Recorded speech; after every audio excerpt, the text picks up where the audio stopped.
ঘরোয়া পদ্ধতির অনেক অভ্যাসই ভালো, অনেক অভ্যাসই পরিবর্তন সাপেক্ষ। যেমন যদি আপনাদের বাড়িতে ধুনো দেওয়া হয়, বেশি ধূপ জ্বালানো হয়, উনুনে রান্না হয়, কেরোসিনে রান্না হয়, সেটা বন্ধ করতে হবে।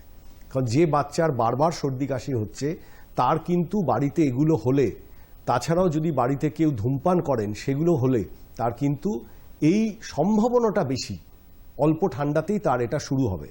এটা হলো প্রথম। দ্বিতীয় হচ্ছে যে বাচ্চাকে সর্ষের তেল মাখাবেন না। সর্ষের তেল খাঁটি বলে কিছু হয় না। সর্ষের তেল একটা ইরিটেন্ট, যেটা মানুষের নাকের চামড়া, কানের চামড়াতে একটু ইরিটেট করে দেয়, গা থেকে যে ঝাঁঝটা ওঠে। আপনি নিজেও অনুভব হয়তো করবেন যে সর্ষের তেলের একটা ঝাঁঝ থাকে।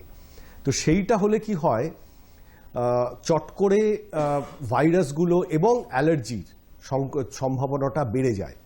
আর তৃতীয় হচ্ছে, আপনি যে একটা কথা জিজ্ঞেস করলেন মধু, হ্যাঁ, ভালো মধু যদি হয়, মধু থেকে কিছু সংক্রমণের সম্ভাবনা থাকে।